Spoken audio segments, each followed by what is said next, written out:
Arrête de te mentir. L'ennemi n'est pas à l'extérieur.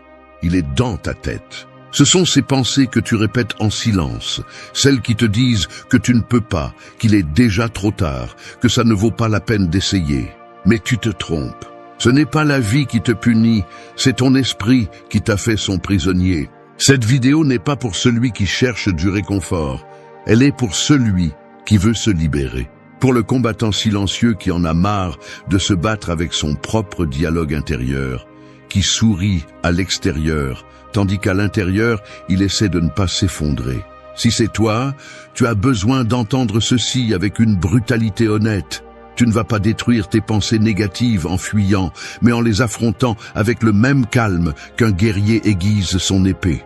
La philosophie stoïcienne ne consiste pas à feindre la force, mais à la construire de l'intérieur. Elle t'apprendra à observer ce que tu penses, sans t'identifier à cela, à accepter ce que tu ne peux pas changer, à maîtriser tes émotions et à retrouver ton pouvoir, là où il a toujours été, dans ton esprit.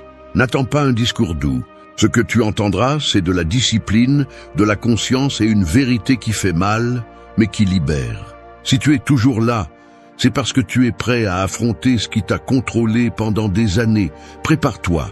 Aujourd'hui, tu vas comprendre comment détruire la pensée négative à la racine. 1. Questionne tes pensées. Ton esprit peut être ton temple ou ta prison, et la différence réside en une seule chose, si tu crois tout ce que tu penses ou non. Les pensées négatives ont une capacité précise. Elles semblent être des vérités absolues, alors qu'en réalité, elles ne sont que des interprétations. Elles se déguisent en logique, mais naissent de la peur, de la comparaison ou de vieilles blessures qui respirent encore en toi. Le plus dangereux n'est pas qu'elles existent, mais que tu les prennes comme un ordre, comme si chaque pensée qui traverse ta tête était un commandement divin. Questionner tes pensées est l'acte le plus rebelle et libérateur que tu peux pratiquer. Tu n'as pas besoin de te battre avec elles, juste de les observer avec froideur. Quand ton esprit te dit « je ne suis pas assez », ne réponds pas par un « si je le suis ». Réponds-lui avec quelque chose de plus puissant. Pourquoi pensais-je cela? Sur quoi cette idée est-elle basée? Ce que tu découvriras, c'est que la plupart de ces conclusions ne sont pas nées de toi, mais de ce que quelqu'un t'a fait croire, d'une erreur que tu as transformée en identité ou d'une comparaison injuste avec d'autres. Les stoïciens le savaient bien. Épictète disait que ce n'est pas ce qui nous arrive qui nous affecte, mais l'opinion que nous avons de ce qui nous arrive. Ton esprit peut fabriquer des enfers ou des paradis avec le même matériel, tes interprétations. Si tu ne les remets pas en question, tu finis esclave de tes pensées. Mais si tu apprends à les interroger, elles s'affaiblissent, perdent leur forme et te rendent le contrôle. La prochaine fois que cette pensée qui te fait couler apparaît, ne la réprime pas, ne la suis pas, regarde-la comme si elle n'était pas à toi. Demande-toi, est-ce vrai ou est-ce juste une histoire? La pensée négative a besoin que tu y crois aveuglément pour survivre. Elle vit de ton attention, se nourrit de ta réaction. Si tu apprends à l'observer sans lui rendre culte, elle meurt de faim. Il ne s'agit pas de te remplir d'affirmations positives, comme si tu étais un robot qui répète des phrases d'encouragement. Il s'agit d'utiliser la raison comme ton épée. La pensée arrive, tu l'observes, tu l'analyses, et si elle n'a pas de fondement, tu la lâches. C'est aussi simple que ça. Pense à ton esprit comme à une pièce pleine de voix. Certaines sont les tiennes, d'autres sont des échos du passé. Le silence n'apparaît pas en éliminant les voix, mais en comprenant lesquelles méritent d'être écoutées. Tu n'as pas besoin d'éteindre complètement le bruit, juste de reconnaître que tu décides du volume de chaque voix. C'est là le véritable pouvoir, ne pas croire automatiquement tout ce que ton esprit te dit. Questionner tes pensées ne te rend pas froid, ça te rend libre. La vie ne cesse pas d'avoir des problèmes, mais elle cesse d'avoir du pouvoir sur toi. Parce que le problème n'est plus la pensée qui apparaît, mais ce que tu en fais. Si tu apprends à t'arrêter une seconde avant de croire ce que ton esprit répète, tu gagnes un espace immense, et c'est dans cet espace que réside la liberté intérieure. Chaque fois que tu doutes, rappelle-toi ceci. L'esprit ne dit pas toujours la vérité. Il raconte juste une histoire basée sur tes émotions. Ta tâche n'est pas de le faire taire, mais de le diriger. Sois l'observateur, pas le prisonnier. Et lorsque ton esprit tente de te dominer avec ses vieux arguments, regarde-le calmement et répète pour toi: cette pensée ne me définit pas, elle me visite seulement. C'est l'attitude du combattant silencieux qui cesse d'obéir à la peur et commence à se gouverner avec sagesse. 2. Accepte ce qui a été. Il y a des batailles qui n'existent que dans ta tête parce que tu ne peux pas accepter que le passé ne changera pas. Tu te tourmentes en repassant des scènes, des phrases et des décisions qui ne peuvent plus être corrigées. Tu essaies de refaire mentalement ce qui est déjà fait, comme si tu pouvais remonter le temps en y pensant suffisamment. Mais ce que tu fais, c'est prolonger la souffrance. Je n'accepte pas ce qui s'est passé, parce que tu crois encore que si tu l'analyses un peu plus, ça fera moins mal.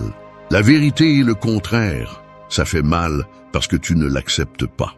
Accepter ne signifie pas se rendre. Cela signifie cesser de discuter avec ce qui s'est déjà passé.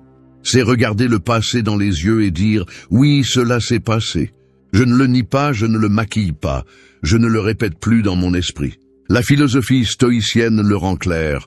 La douleur ne vient pas des faits, mais de la résistance à ceux-ci. Marc Aurèle l'a écrit avec la sérénité de celui qui a compris la vie. Ce qui arrive est juste, parce que c'est arrivé.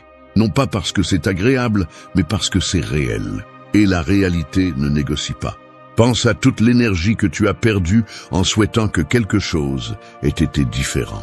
Cette énergie aurait pu être utilisée pour construire, mais tu la gaspilles dans une guerre contre des fantômes. Accepter ce qui a été n'est pas oublier. C'est faire la paix avec ton histoire pour pouvoir avancer. Si tu continues à regarder en arrière, tu trébucheras sur le présent. La vie n'attend pas que tu résolves ta nostalgie pour continuer. Accepter, c'est mûrir. C'est comprendre que les choses n'avaient pas besoin d'être différentes pour que tu apprennes d'elles. Chaque erreur, chaque perte, chaque déception faisait partie de ton entraînement émotionnel. Le stoïcien ne cherche pas à se venger du passé, il cherche à le comprendre. Élimine la phrase « cela ne devait pas se passer ainsi » et remplace-la par « cela s'est passé comme il se devait ». Cette simple substitution transforme la blessure en leçon. Peut-être que quelqu'un t'a blessé, peut-être que tu as échoué ou que tu as perdu quelque chose que tu aimais. Il ne s'agit pas de justifier ce qui était injuste, mais d'assumer que le fait de le répéter encore et encore dans ton esprit te lie à la même douleur, encore et encore. Le passé n'a pas besoin de ton approbation, il a besoin de ta libération. Et cette libération commence lorsque tu acceptes que ce qui s'est passé n'a plus de pouvoir sur toi, à moins que tu ne le lui donnes. Imagine-toi au milieu d'une rivière, essayant d'arrêter le courant avec tes mains. C'est ce que tu fais lorsque tu refuses d'accepter. Tu t'épuises, tu te frustres, et tu finis par sentir que la vie t'emporte. Mais si tu lâches prise, si tu laisses l'eau couler, tu découvres que tu peux aussi te déplacer avec elle. Tu ne peux pas contrôler le courant, mais tu peux contrôler ta façon de le naviguer. C'est le principe de l'amor fati. Aimer le destin, non pas pour ce qu'il apporte, mais parce qu'il est à toi. Accepter ne supprime pas la douleur, elle la transforme. Il n'élimine pas le passé, il l'intègre. Il ne te retire pas de force, il te la rend. Le calme n'arrive pas quand tout va bien, mais quand tu comprends que tout n'a pas besoin d'aller bien pour être en paix. Si tu apprends à accepter ce qui a été, le passé cesse de te poursuivre et devient un maître silencieux qui te guide sans te dominer. Alors arrête de demander au temps de revenir en arrière. Tu n'as pas besoin d'une histoire différente, tu as besoin d'un regard différent. Chaque cicatrice que tu portes n'est pas une preuve de faiblesse, mais de résistance. Ne fuis pas le passé, embrasse-le fermement et dis-lui « Je te comprends. Merci pour ce que tu m'as appris. Maintenant je continue. » C'est l'acceptation qui libère et transforme la douleur en sagesse. 3. Fais une pause avant de réagir. L'impulsion est le langage de l'esprit incontrôlé. Réagir sans réfléchir, c'est comme jeter de l'essence sur un feu et ensuite se demander pourquoi tout brûle. La plupart des erreurs que nous commettons ne naissent pas de ce qui se passe, mais de ce que nous faisons quelques secondes plus tard. Ces secondes sont la différence entre le chaos et le calme, entre détruire quelque chose de précieux ou le sauver. C'est pourquoi le véritable pouvoir ne réside pas dans le fait d'avoir toujours la réponse, mais dans le fait de savoir quand se taire et observer. La pause est le refuge du sage. Ce n'est pas une faiblesse, c'est une maîtrise. Quand quelque chose te perturbe, quand quelqu'un te provoque, ton corps réagit avant ton esprit. Le sang bout, le cœur s'accélère, et les mots montent à la bouche comme des flèches prêtes à être tirées. Mais le stoïcien comprend que ce moment est un piège. S'il cède à l'impulsion, il perd le contrôle. S'il respire, il le retrouve. Marc Aurèle disait que la meilleure façon de se venger est de ne pas ressembler à son agresseur. En d'autres termes, ne laisse pas le comportement de l'autre te transformer en ce que tu méprises. Faire une pause, c'est regarder de haut, c'est prendre une distance mentale et se demander « Cela vaut-il mon énergie ?» La plupart du temps, la réponse sera non. Pourtant, tu réagis parce que ton ego exige de se défendre, de prouver, de gagner. Mais gagner n'est pas toujours répondre. Parfois, la victoire réside dans le silence qui déroute celui qui attendait ton chaos. C'est la sagesse stoïcienne en action. Ne pas laisser une émotion momentanée te voler la sérénité que tu as tant travaillé à construire. Chaque fois que tu fais une pause, tu interromps le cycle de la réactivité. Ton esprit s'entraîne à ne pas obéir aux premières impulsions. Et cela, c'est de l'évolution émotionnelle. Tu n'as pas besoin de combattre chaque bataille qui se présente à toi. Certaines se gagnent simplement en refusant de participer. Il n'y a pas de gloire à perdre son calme à chaque provocation. La grandeur réside dans le fait de garder l'esprit ferme alors que le monde crie autour. Pense à cette fois où tu as répondu en pleine colère et que tu as ensuite regretté. Que as-tu gagné ? Seulement plus de fardeau, plus de bruit, plus de culpabilité. Si tu avais attendu un peu plus longtemps, si tu avais respiré avant de parler, tu ne porterais probablement pas ce sentiment aujourd'hui. La pause est cet espace invisible où la raison l'emporte sur l'émotion. C'est le moment où tu peux voir clairement ce qui semblait urgent auparavant. Les stoïciens entraînaient l'esprit précisément pour cela, pour ne pas se laisser emporter par les émotions du moment. Épictète enseignait que ce n'est pas ce qui t'arrive qui te perturbe, mais la façon dont tu l'interprètes. Si tu apprends à faire une pause, tu as suffisamment de temps pour interpréter avec conscience, pas avec impulsion.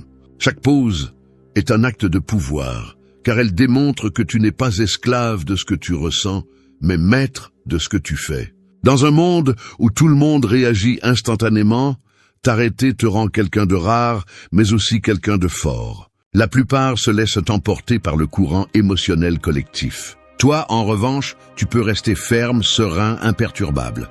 Non pas parce que tu ne ressens rien, mais parce que tu décides de ne pas être gouverné par ce que tu ressens. Alors, la prochaine fois que tu sens le feu monter, ne réponds pas. Respire. Attends. Non pas parce que tu es faible, mais parce que tu sais que ton pouvoir réside dans le contrôle, pas dans l'emportement. La pause n'est pas de la lâcheté, c'est de la sagesse appliquée. C'est le rappel que tu choisis comment l'histoire se termine, pas ton impulsion. Celui qui maîtrise sa pause, maîtrise sa vie. 4. Brise l'histoire mentale. Chaque personne traîne une histoire qu'elle répète en silence. C'est ce récit qui commence par « J'ai toujours de la malchance »,« Personne ne me valorise, tout va mal pour moi ». Cela sonne comme une vérité, mais en réalité c'est une cage. C'est le récit que ton esprit a créé pour expliquer la douleur, mais qui avec le temps est devenu ton identité. Tu le répètes tellement que tu ne sais plus si tu le dis ou si tu le vis. Et le plus dangereux de tout, c'est que tu finis par agir selon cette histoire, même lorsque la réalité te donne des preuves du contraire. Briser l'histoire mentale est le premier pas pour libérer ton présent. Parce que tant que tu continues à interpréter chaque situation avec le même scénario interne, tu obtiendras le même résultat. Peu importe combien tu changes l'environnement ou les personnes. Si le récit dans ta tête reste le même, la vie ne bougera pas d'1 centimètre. Les stoïciens l'ont bien compris. L'esprit crée la souffrance lorsqu'il interprète la réalité depuis le passé. La pensée négative ne vit pas du fait en soi, mais du sens que tu lui donnes. Si tu te dis que tout le monde te trahit, tu verras la trahison même là où elle n'existe pas. Si tu te répètes que tu n'es pas suffisant, tu filtreras chaque mot et chaque geste pour confirmer cette idée. Ce n'est pas que le monde te punit, c'est que ton esprit cherche des preuves pour maintenir son histoire en vie. C'est pourquoi tu dois briser le récit avant que le récit ne te dévore. Fais une pause et demande-toi, quelle est l'histoire que je répète le plus dans mon esprit? Écris-la si tu peux. Peut-être, dit-elle, je suis celui qui échoue toujours, personne ne me comprend, ou je ne serai jamais heureux. Maintenant, regarde-la froidement. Que se passerait-il si tu la laisses mourir? Ne la corrige pas, détruis-la. Tu n'as pas besoin de la remplacer par des phrases vides de motivation. Tu as besoin de silence. Parce que dans ce silence, un espace s'ouvre pour une nouvelle version de toi, une qui n'est pas définie par les blessures, mais par les leçons. Briser l'histoire mentale nécessite du courage. Cela te force à arrêter de justifier tes limites. Cela te dénude. Cela te montre que la douleur n'est pas ton ennemi, mais ton miroir. Que tu n'es pas le résultat de ce qui t'est arrivé, mais de ce que tu décides d'en faire. Le stoïcien ne se demande pas pourquoi moi. Il se demande qu'est-ce que je peux apprendre de cela. Ce changement de question détruit le scénario de la victimisation et ouvre la voie vers la liberté intérieure. Chaque fois que tu t'entends répéter la même histoire, interromps-toi. Ne la termine pas. Ne lui donne pas le plaisir de se compléter. Coupe la phrase nette. Fais-le encore et encore. L'esprit est comme un acteur qui a besoin de son scénario pour agir. Si tu le lui enlèves, il ne sait pas quoi faire. Et c'est là que commence la transformation. Rappelle-toi, tu ne peux pas avoir une nouvelle vie si tu continues à te raconter la même vieille histoire. Personne ne change en répétant les mêmes phrases qui le détruisent. La vie ne te punit pas, elle te reflète. Et tant que l'histoire que tu te racontes est remplie de culpabilité, de ressentiment ou de peur, c'est ce que tu verras reflété dans tout ce que tu touches. Briser l'histoire mentale, c'est rompre avec la version de toi qui a survécu, mais qui ne te représente plus. Tu n'as pas besoin de continuer à justifier ta tristesse avec de vieux arguments. Tu n'es pas ton passé. Tu n'es pas l'écho de ce que quelqu'un t'a fait. Tu es celui qui a le pouvoir de réécrire ce qui suit. Alors fais-le, brise l'histoire, démonte les phrases qui t'emprisonnent et commence à construire une nouvelle vérité, une où tu n'es pas celui qui souffre, mais celui qui se réveille. 5. Protège ton environnement. Tu ne peux pas guérir si tu continues à vivre dans le même bruit qui te rend malade. L'environnement dans lequel tu évolues façonne ton esprit plus que tu ne l'imagines. Les mots, les attitudes et les énergies des personnes qui t'entourent finissent par s'infiltrer dans ta façon de penser, de parler et de ressentir. Tu n'as pas besoin d'ennemis déclarés, il suffit d'un environnement qui draine ton énergie peu à peu, jusqu'à ce que tu commences à penser que le problème, c'est toi. Mais ce n'est pas ton esprit qui est brisé, c'est l'environnement qui le contamine. Protéger ton environnement n'est pas de l'égoïsme, c'est de la survie mentale. Si quelqu'un te fait te sentir petit chaque fois que tu parles, si ton environnement te force à faire semblant pour t'intégrer, tu vis dans un champ de mine. L'esprit ne peut pas se renforcer si chaque jour il doit se défendre du même poison. Les stoïciens savaient que la vertu se cultive en silence, mais aussi dans l'espace approprié. Tu ne peux pas entraîner le calme si tout ce qui t'entoure est le chaos. Marc Aurèle a écrit « L'âme se teint de la couleur de ses pensées ». Aujourd'hui, nous pourrions ajouter « L'âme se teint aussi de la couleur de son environnement ». Tu absorbes ce que tu regardes, ce que tu écoutes, ce que tu consommes. Si tu es entouré de plaintes, d'envie, de drames ou de médiocrité, cela se filtrera en toi. Non pas parce que tu le veux, mais parce que l'esprit humain est imitateur par nature. C'est pourquoi tu dois apprendre à être sélectif avec ce que tu laisses entrer, non seulement avec ce que tu manges, mais aussi avec ce que tu écoutes et avec qui tu partages ton énergie. L'environnement n'est pas seulement constitué de personnes. Ce sont aussi les lieux où tu passes du temps, les contenus que tu consommes, les pensées que tu renforces par tes actions quotidiennes. Si tu te réveilles entouré de bruit, de distractions et de négativité, ton esprit n'aura pas d'espace pour le calme. Tu as besoin de créer un environnement qui reflète le type de personne que tu veux être. Que ta chambre, tes conversations et tes habitudes soient cohérentes avec ton but. Parfois, le problème n'est pas le manque de discipline, mais l'excès de pollution. Tu essayes de grandir, sur un terrain qui n'a pas d'oxygène. Et il ne s'agit pas de t'isoler du monde, mais de filtrer ce que tu permets d'influencer. Le stoïcien vit dans le monde, mais ne se mêle pas de sa folie. Il participe sans perdre son centre. Il cohabite sans perdre son essence. Tu ne peux pas contrôler tout ce qui se passe, mais tu peux décider de ce que tu laisses entrer dans ton esprit. Protège ton environnement avec la même gravité avec laquelle tu protégerais ta maison d'un incendie. Si quelque chose ne nourrit pas ta croissance, éloigne-le. Si quelqu'un te vole constamment la paix, mets de la distance. Il ne s'agit pas de haïr, mais de prioriser. L'amour de soi se démontre aussi en choisissant des lieux où tu peux respirer. Et si tu ne peux pas changer d'environnement immédiatement, commence par changer ce que tu peux, ton attention. Ne nourris pas les conversations vides, ne participe pas aux guerres émotionnelles, ne répète pas la négativité des autres. Sois le filtre, pas l'éponge. La force stoïcienne n'est pas dans la fuite du chaos, mais dans le maintien d'un esprit propre au milieu de celui-ci. Rappelle-toi, l'environnement peut te façonner ou te détruire selon le pouvoir que tu lui donnes. Alors, demande-toi aujourd'hui avec une brutalité honnête, mon environnement m'élève-t-il ou me tire-t-il vers le bas? Si ça te tire vers le bas, lève-toi, crée ton propre espace, même s'il commence petit, même si personne ne le comprend. Parce que lorsque tu prends soin de ce qui t'entoure, ce qui est à l'intérieur de toi commence à fleurir. Et un esprit propre n'a pas besoin de bruit pour se sentir vivant, juste de la clarté. 6. Respecte ta fatigue. Le corps crie ce que l'esprit refuse d'accepter. Cet épuisement que tu ressens n'est pas toujours physique, il est émotionnel, mental, existentiel. Tu as passé tant de temps à tout supporter que tu ne distingues plus entre être fort et être épuisé.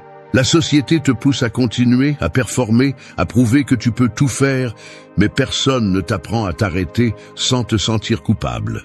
La fatigue n'est pas une faiblesse, c'est un signal. C'est la façon dont ton âme te demande une trêve avant de s'effondrer. Les stoïciens ne confondaient pas le repos avec la paresse. Ils savaient que le corps et l'esprit sont alliés et que ignorer l'usure, c'est saboter ta propre force. Marc Aurèle, même en tant qu'empereur, a écrit qu'il y avait des jours où l'âme avait besoin de se retirer en elle-même. Non pas pour fuir, mais pour se recomposer. Parce que sans équilibre, la discipline devient punition. Et sans repos, l'esprit perd sa clarté. Respecte ta fatigue comme tu respecterais le silence de la nuit. Ne la juge pas, ne la dissimule pas avec une productivité vide. Apprends à dire « Aujourd'hui j'ai besoin de m'arrêter ». Non pas parce que tu abandonnes, mais parce que tu sais que la croissance se produit aussi dans la pause. Si tu pousses au-delà de la limite chaque jour, la seule chose que tu renforceras sera ton épuisement. Je ne peux pas guérir si tu te traites comme un ennemi. La pensée négative se nourrit de l'épuisement. Un esprit fatigué voit des menaces là où il n'y a que des défis. Il se noie dans des pensées qu'il saurait gérer à un autre moment. Le repos n'est pas un luxe, c'est une stratégie mentale. C'est le redémarrage qui te rend la perspective. Quand tu dors bien, quand tu respires, quand tu te déconnectes du bruit, les émotions reviennent à leur taille réelle. Ce qui hier semblait un abîme, aujourd'hui n'est qu'un caillou sur le chemin. Respecte tes limites, parce que personne d'autre ne le fera pour toi. Si tu continues à attendre que les autres te donnent la permission de te reposer, tu finiras par te vider. Personne ne peut vivre clairement s'il vit en mode survie tout le temps.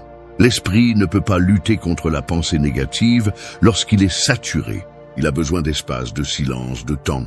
Ce n'est pas de la paresse, c'est de la sagesse. Les stoïciens enseignaient à vivre avec modération, non seulement dans les plaisirs, mais aussi dans l'effort. Sénèque avertissait que même la vertu, si elle est poussée à l'extrême, devient un vice. Travailler sans arrêt, se pousser sans mesure, se punir pour ne pas en faire plus. Tout cela est aussi de la vanité déguisée en discipline. Apprends à te reposer sans te sentir coupable. Le repos ne t'éloigne pas de tes objectifs. Il te prépare à les atteindre avec clarté et but.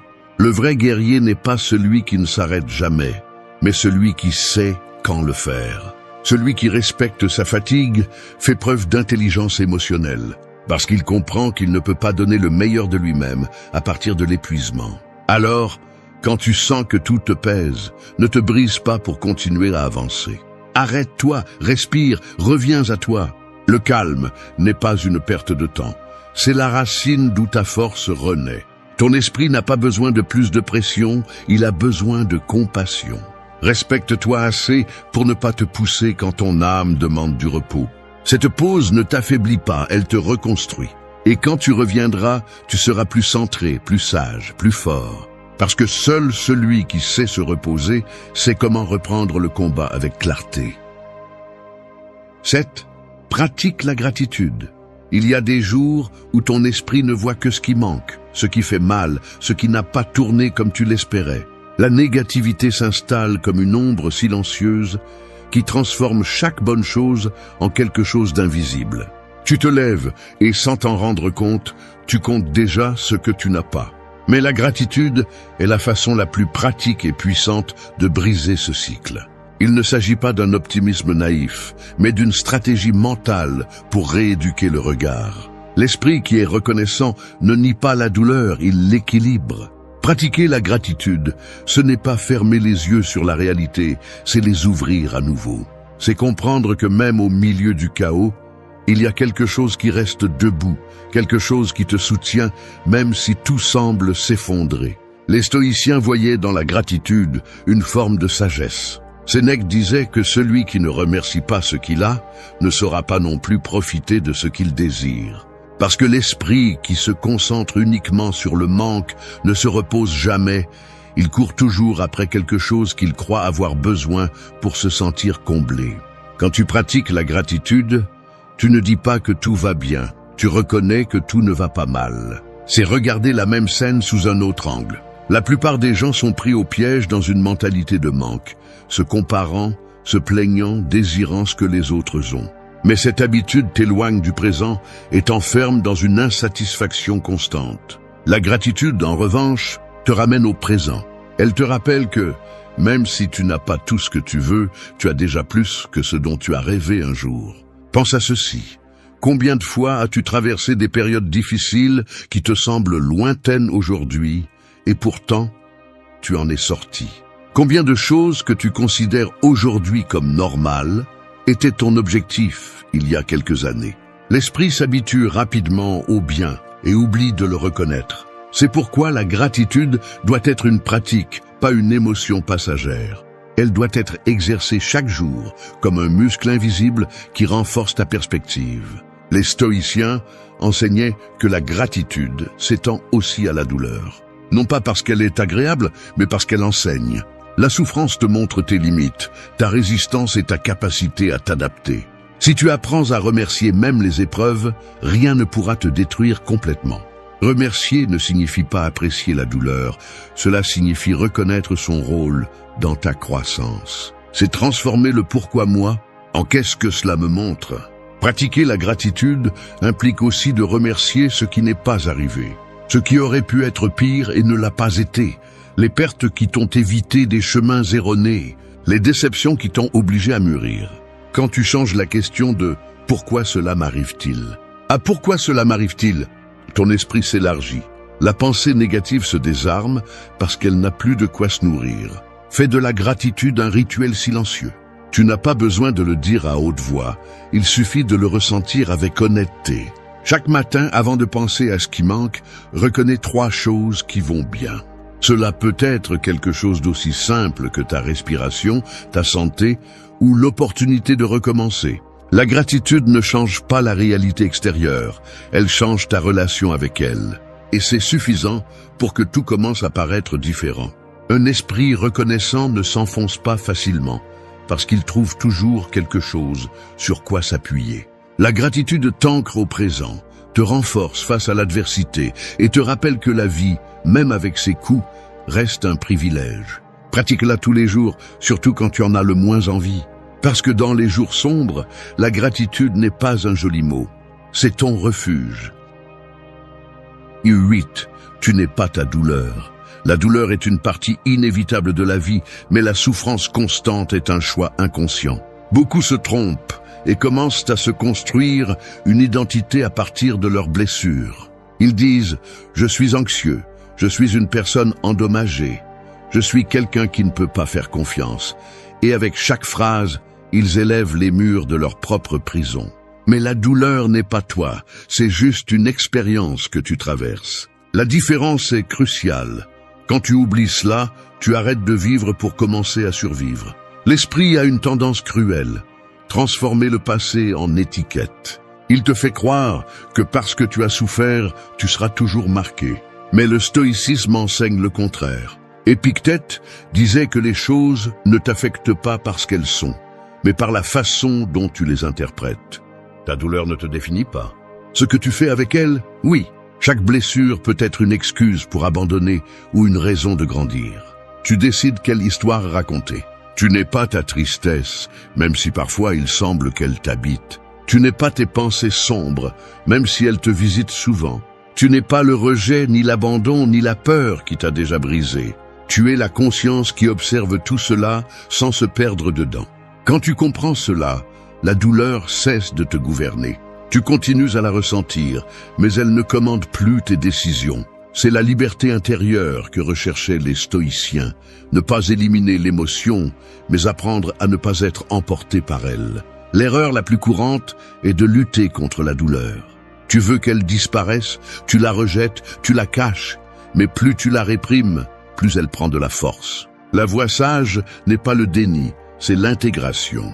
Accepter la douleur ne signifie pas se rendre à elle, cela signifie reconnaître sa présence sans la laisser te consumer. Comme le feu qui purifie le métal, la douleur peut te forger si tu apprends à la supporter avec patience. La plupart cherchent du réconfort dans la fuite, distraction, excès, bruit, mauvaise personne. Mais chaque tentative de fuite te lie davantage. Le stoïcien affronte la douleur avec sérénité, sans dramatisation ni victimisation. Il sait que tout ce qui semble insupportable a une limite, qu'aucun état émotionnel n'est éternel, et que l'esprit, lorsqu'il se calme, commence à guérir tout seul. Tu n'as pas besoin d'une vie sans douleur pour avoir la paix. Tu as besoin d'un esprit qui ne s'identifie pas à elle. Lorsque la pensée négative apparaît et te dit que tu ne peux plus continuer, regarde-la en face et réponds « Ceci n'est qu'une émotion, ce n'est pas moi ». Cette simple phrase peut tout changer. Elle te rappelle que la douleur est transitoire et que même si tu la ressens intensément, elle ne t'appartient pas. Elle te traverse mais ne te détruit pas. Ce qui te détruit, c'est de croire qu'elle te définit. Imagine tes blessures comme des cicatrices sur la peau. Tu ne les caches pas, mais tu ne les touches pas non plus tous les jours pour qu'elles saignent à nouveau. Tu les acceptes, tu les observes et tu continues à avancer. Il en va de même pour la douleur émotionnelle. Elle doit être comprise, non nourrie. Tu n'as pas besoin de l'éliminer. Tu as besoin de lâcher l'histoire qui la maintient en vie. Tu n'es pas ta douleur. Tu es la force qui lui résiste. Tu es le silence qui persiste même quand tout brûle. Et quand tu arrives à regarder ta souffrance sans peur, tu découvres quelque chose qui a toujours été là. La paix n'arrive pas quand la douleur s'en va, mais quand elle ne te définit plus. C'est la victoire finale du combattant silencieux. Sentir sans se rendre, souffrir sans se briser et continuer à marcher la tête haute, sachant que rien d'extérieur n'a de pouvoir sur son esprit. 8. Tu n'es pas ta douleur. La douleur est une partie inévitable de la vie. Mais la souffrance constante est un choix inconscient. Beaucoup se trompent et commencent à se construire une identité à partir de leurs blessures. Ils disent « Je suis anxieux, je suis une personne endommagée, je suis quelqu'un qui ne peut pas faire confiance. » Et avec chaque phrase, ils élèvent les murs de leur propre prison. Mais la douleur n'est pas toi, c'est juste une expérience que tu traverses. La différence est cruciale.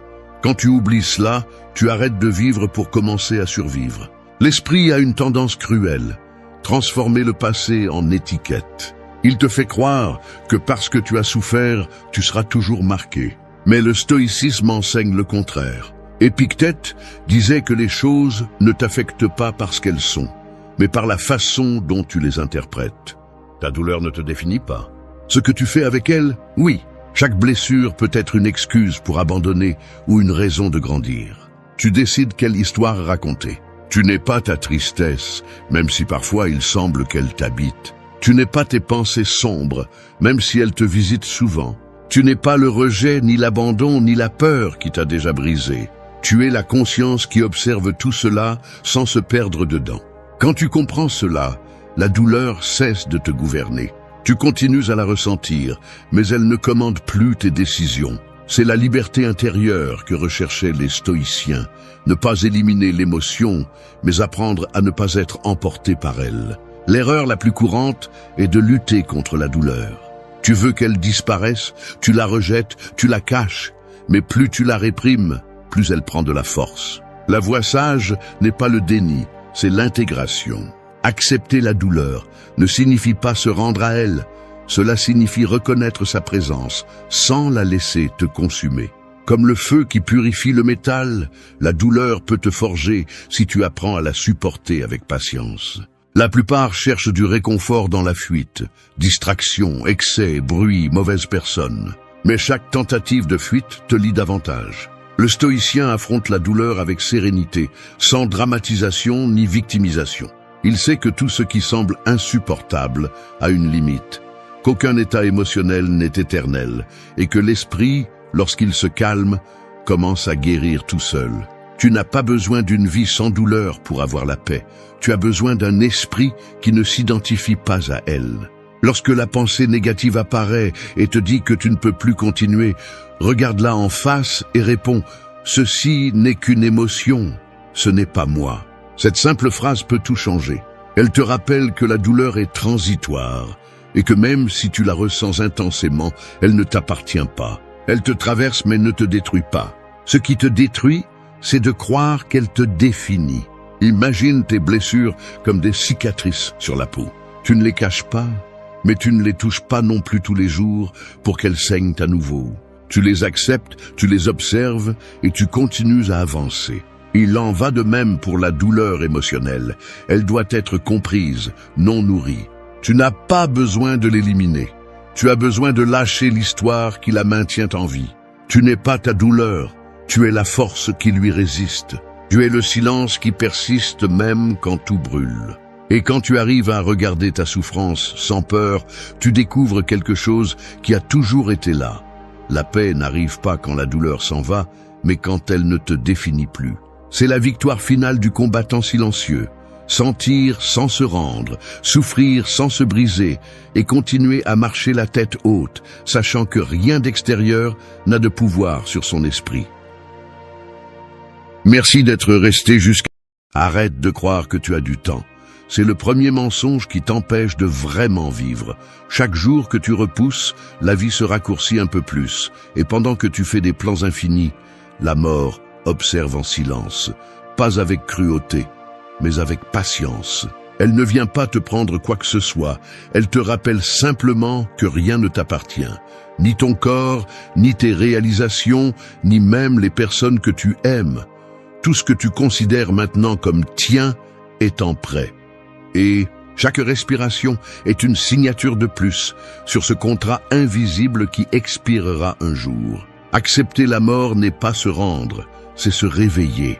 C'est comprendre que la seule réalité est cet instant et que le gaspiller en peur, culpabilité ou prétention est un acte d'auto-tromperie. Les stoïciens ne parlaient pas de la mort comme d'une tragédie, mais comme d'une enseignante. Marc Aurèle la voyait comme un guide vers la clarté, Sénèque comme une compagne qui t'apprend à ne pas avoir peur, Épictète comme un rappel que tu contrôles seulement tes actions, pas leur durée. Quand tu l'assumes avec sérénité, la vie se purifie. Tu arrêtes de te disputer pour des futilités, d'accumuler des choses inutiles, de retenir des personnes vides. Tu commences à vivre avec un but, sans hâte, mais sans pause. Réfléchir à la mort n'éteint pas le désir de vivre, il l'allume. Il te force à regarder tes jours pour ce qu'ils sont vraiment, une ressource limitée. Et cette limite n'est pas un ennemi, c'est une boussole. Si aujourd'hui était le dernier jour, agirais-tu toujours de la même manière? Celui qui a le courage de regarder la mort dans les yeux ne devient pas sombre, il devient libre, parce que seul celui qui accepte la fin peut enfin commencer à vivre. 1. Réveille-toi chaque jour en te rappelant que tu n'es pas éternel. Se réveiller, ce n'est pas ouvrir les yeux, c'est se rappeler que tu pourrais ne pas le faire demain. Et même si cela semble dur, c'est précisément l'étincelle qui donne un sens à tout ce que tu fais. Chaque matin, alors que le soleil se lève et que le monde semble continuer comme si rien ne changeait, la réalité est qu'un jour, tu ne sais pas lequel, sera la dernière fois que tu le verras. Accepter cela ne te vole pas ta tranquillité. Cela te la rend. Parce que lorsque tu comprends que le temps ne t'appartient pas, tu arrêtes de le gaspiller en choses qui n'en valent pas la peine. Imagine qu'avant de te coucher, on te dise avec une certitude absolue que tu mourras demain. Continuerais-tu à être en colère contre quelqu'un? Continuerais-tu à repousser tes rêves, tes paroles, tes actes d'amour? Probablement pas, tu vivrais différemment, avec urgence, avec vérité. Eh bien, les stoïciens proposaient de vivre ainsi tout le temps, non pas comme un exercice de peur, mais comme une pratique de lucidité.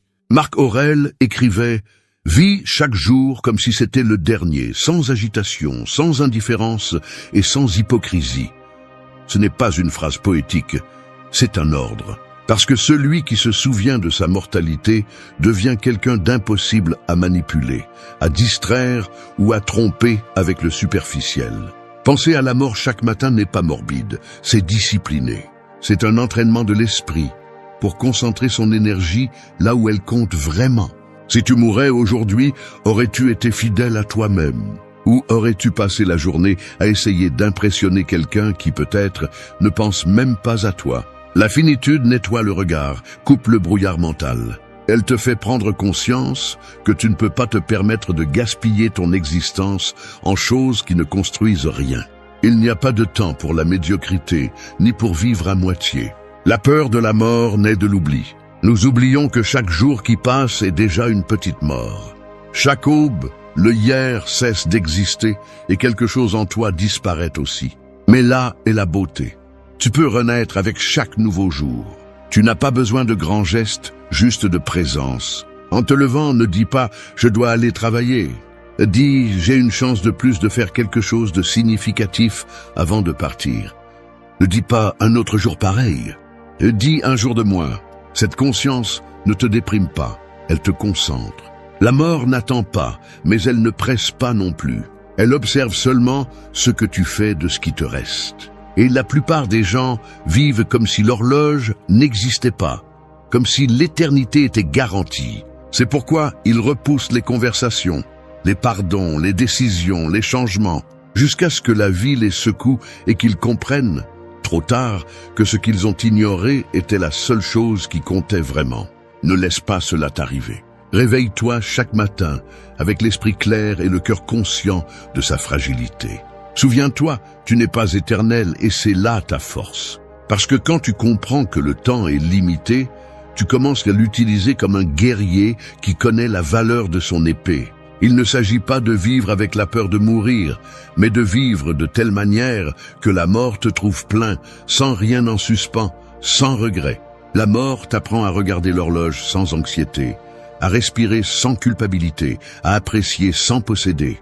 Ainsi, chaque aube cesse d'être une routine et devient un privilège. Vis avec urgence mais sans précipitation. Fais de chaque jour une œuvre qui, si c'était la dernière, te représenterait avec fierté. 2. Renonce à contrôler l'incontrôlable. La plupart des gens vivent comme si l'univers leur devait des explications, comme si tout devait s'adapter à leurs plans, à leur temps, à leurs désirs. Mais la vérité est plus froide et plus libératrice que cela. Tu ne contrôles rien, sauf ce que tu fais avec ce qui se passe. Ni le climat, ni l'opinion des autres, ni les pertes, ni les fins. Tout le reste est hors de tes mains. Et quand tu comprends cela, quand tu arrêtes de lutter contre l'inévitable, quelque chose change en toi. Tu arrêtes de t'épuiser et tu commences à vivre avec une sérénité que rien ne peut acheter. Le contrôle est une illusion créée par l'ego pour se sentir en sécurité. Nous croyons que si nous planifions assez, si nous prévoyons chaque scénario, nous pourrons éviter la douleur, le rejet, la perte. Mais non, la vie ne négocie pas avec tes plans. Ce que tu résistes s'étend, ce que tu acceptes se dissout. Les stoïciens le savaient bien. Épictète disait « Ce n'est pas ce qui t'arrive qui te perturbe, mais comment tu l'interprètes. » Et là est la clé. Tu peux tout perdre et rester libre si tu gardes le contrôle de ton esprit.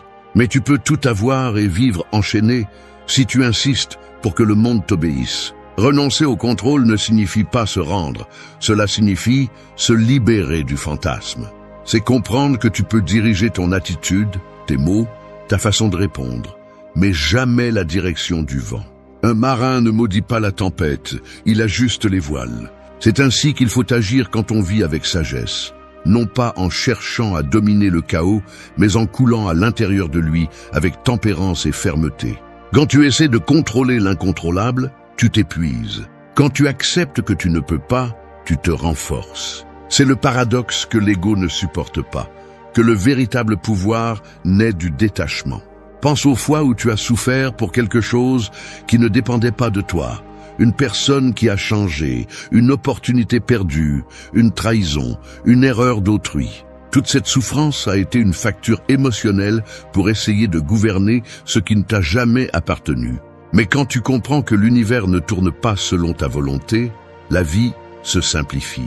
Tu commences à choisir tes batailles, à économiser de l'énergie pour ce que tu peux transformer.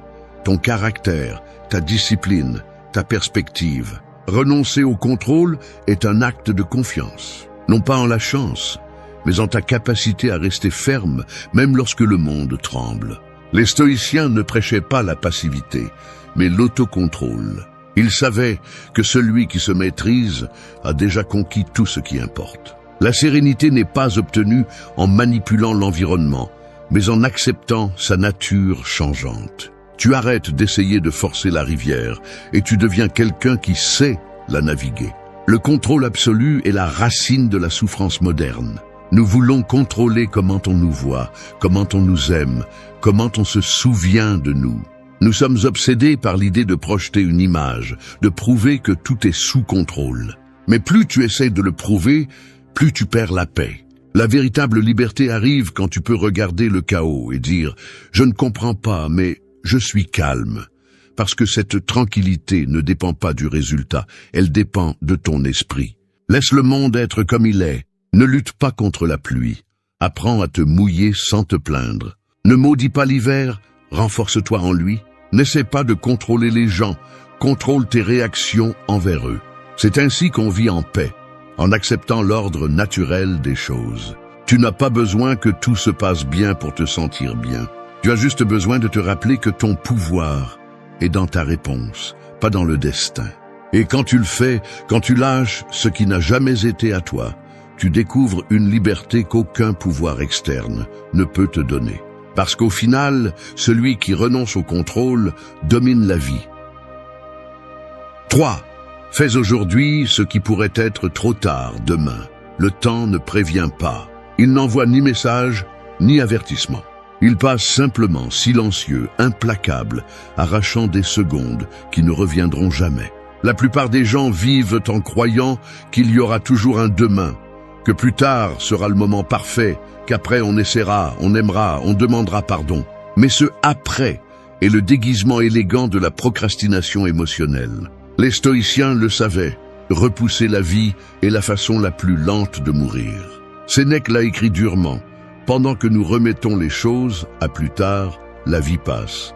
Et c'est ce que tu fais chaque fois que tu dis plus tard. Chaque jour que tu vis avec la fausse sensation d'avoir un temps infini, tu perds une opportunité de construire quelque chose de réel. Il n'y a pas d'excuse qui résiste au passage des années.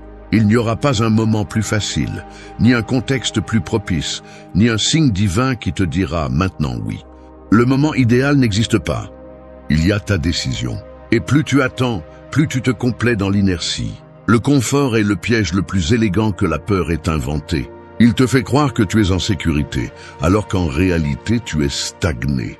Fais aujourd'hui ce qui pourrait être trop tard demain, car un jour tu te réveilleras et tu n'auras plus l'énergie, ni l'envie, ni les mêmes personnes autour de toi. Tout change. L'opportunité de parler, d'étreindre, de commencer s'évapore.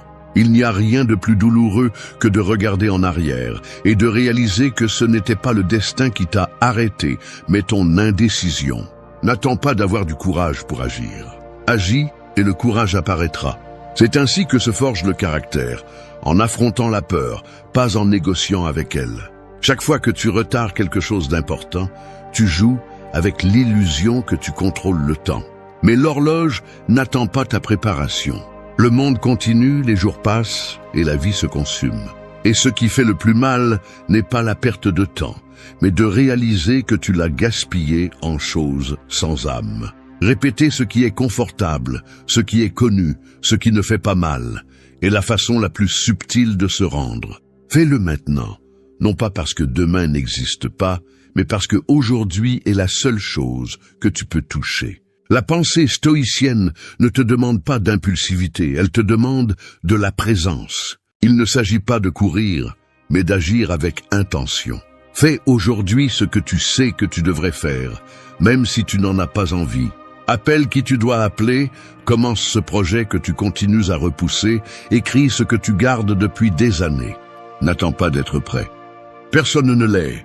La perfection est le déguisement des lâches. L'action imparfaite déplace des montagnes. L'indécision les observe de loin. Souviens-toi de ceci. Ne rien faire est aussi un choix, et le prix est la vie elle-même. Chaque fois que tu retardes un pas, le temps te fait payer avec des regrets. Et quand la fin arrive, car elle arrive toujours, il n'y aura plus de place pour les excuses, seulement pour le silence. Les stoïciens ne craignaient pas la mort, parce qu'ils vivaient de telle manière que si elle les surprenait, ils ne laissaient pas d'affaires en suspens. C'est la véritable liberté, regarder la journée qui se termine et savoir que tu as donné le meilleur de toi-même. Si tu mourais demain, qu'aurais-tu voulu faire aujourd'hui? Cette question devrait être ta boussole chaque matin.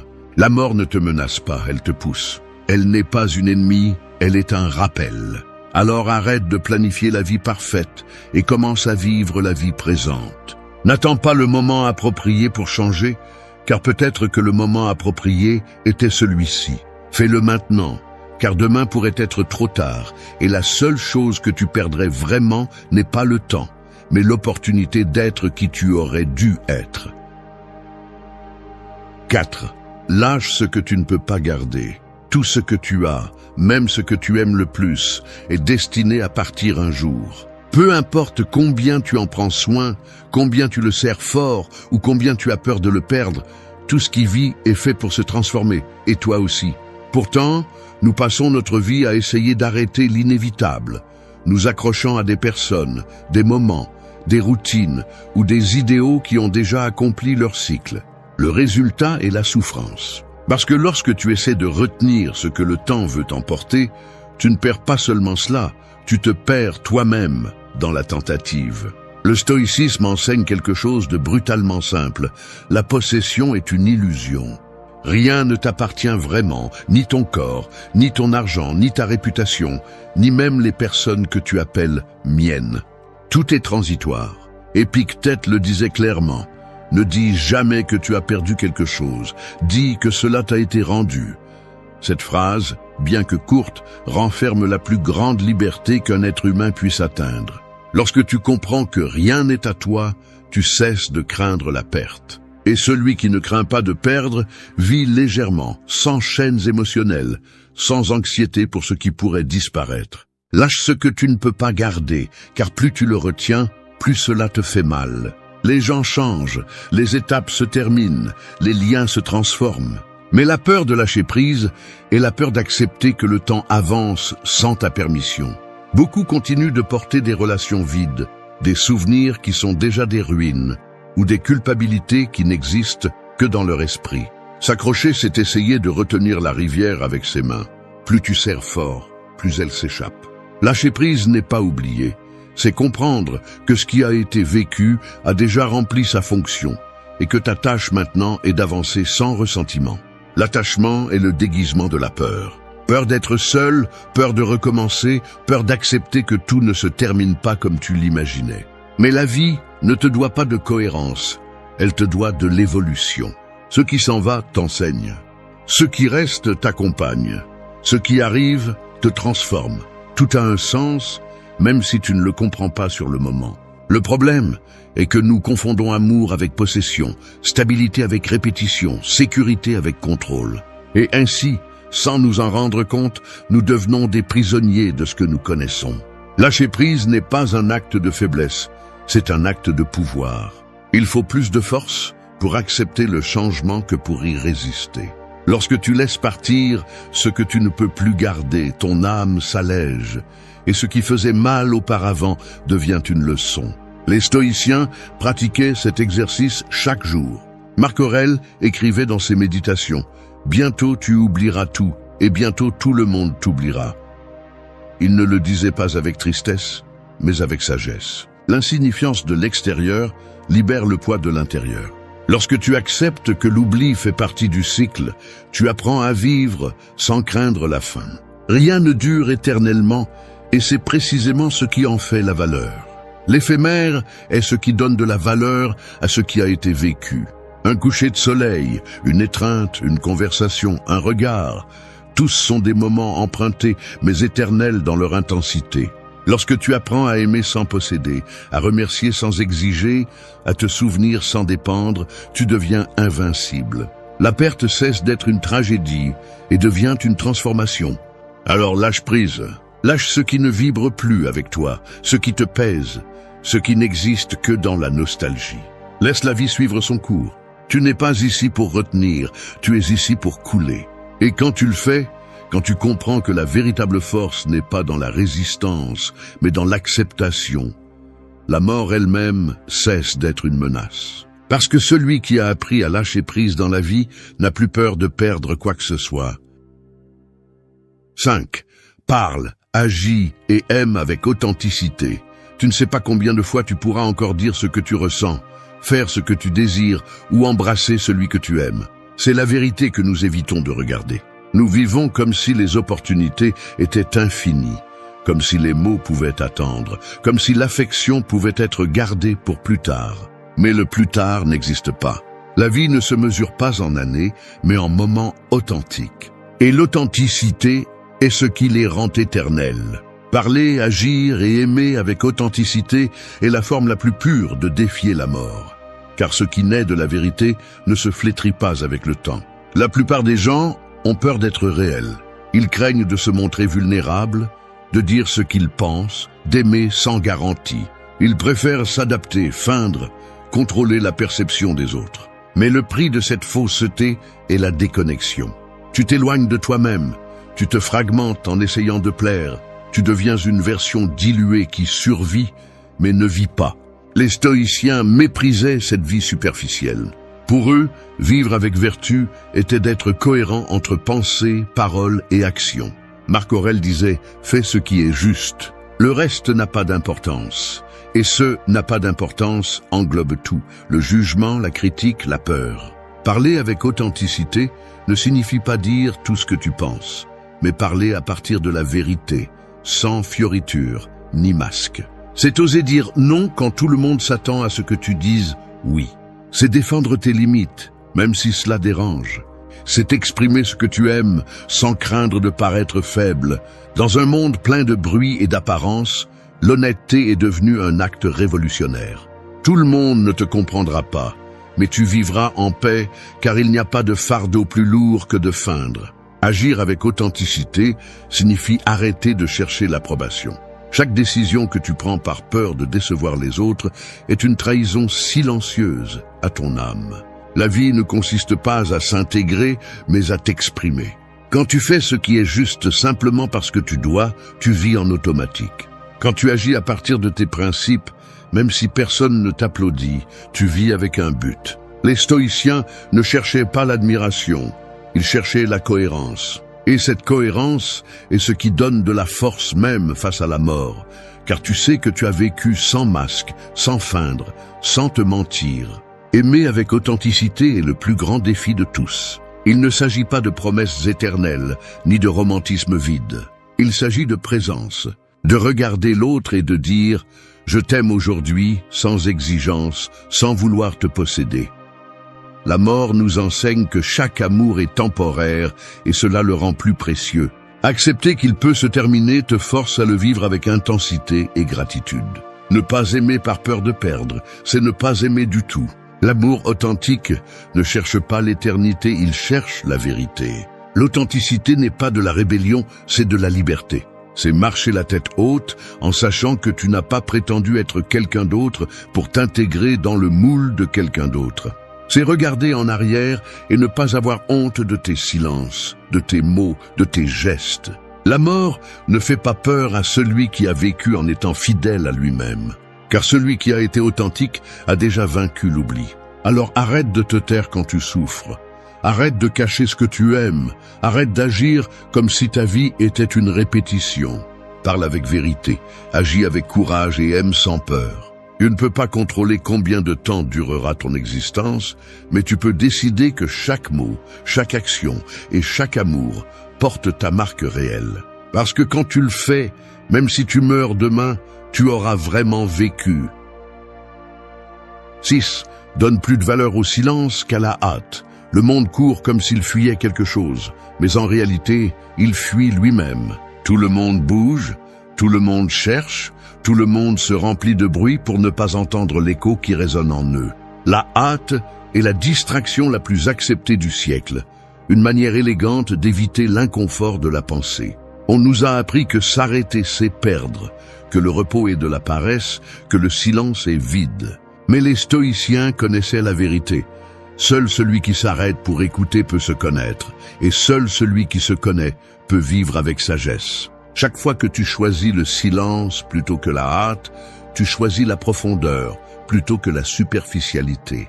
Alors que les autres courent pour essayer d'atteindre quelque chose qu'ils ne comprennent même pas, tu choisis d'observer, de réfléchir et d'agir avec un but.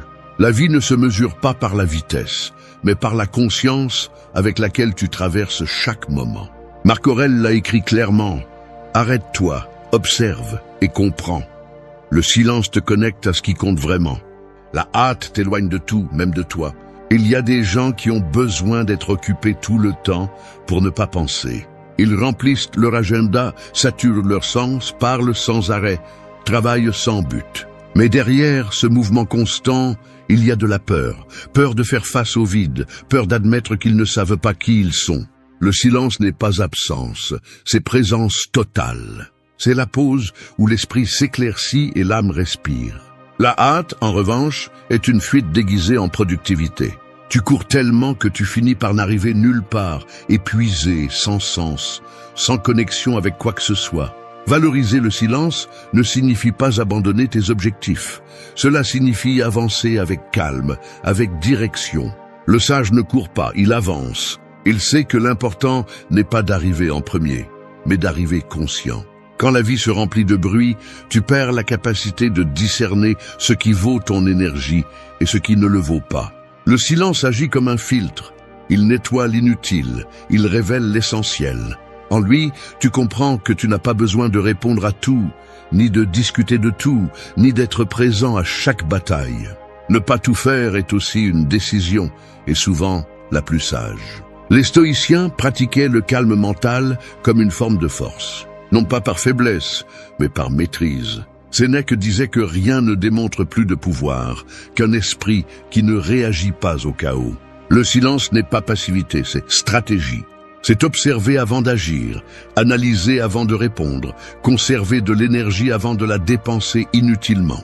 Alors que les impulsifs se fatiguent en paroles vides, celui qui se tait et pense devient invincible. Donne plus de valeur au silence qu'à la hâte, parce que le bruit te promet des résultats, mais le silence te donne de la clarté. Tu n'as pas besoin de crier pour être entendu, ni de courir pour avancer. Tu as besoin de direction, de présence et d'équilibre. Dans le silence, tu apprends à écouter ce que la hâte ne te laisse pas entendre. Tes vraies pensées, tes émotions refoulées, tes désirs réels. C'est dans cet espace que se forge le caractère, que naît le calme, qui ne se brise pas face au bruit du monde. La société te dira que la lenteur est une faiblesse, mais le stoïcien sait que la sérénité est une force. N'aie pas peur d'aller lentement. Crains de vivre endormi. N'aie pas peur du silence. Crains de dépendre du bruit pour te sentir vivant. Apprends à rester immobile, sans te sentir coupable. À penser avant de parler, à respirer avant de réagir. C'est le pouvoir du silence. Il transforme le chaos en sagesse et la hâte en but. Parce que lorsque tu maîtrises l'art de t'arrêter, tu cesses d'être emporté par le temps et tu commences à maîtriser ta vie. 7. Fais de la mort ton miroir quotidien. Regarder la mort n'est pas un exercice de désespoir, mais de clarté. Elle n'est ni ennemi ni punition, elle est un rappel. Le reflet le plus sincère de ce que tu es vraiment et de ce que tu fais de ton temps. Chaque jour qui passe te rapproche un peu plus de la fin, et il n'y a aucun moyen de l'éviter. Mais au lieu de craindre ce destin, tu peux l'utiliser comme une boussole. La mort ne te demande pas d'avoir peur, elle te demande d'être conscient.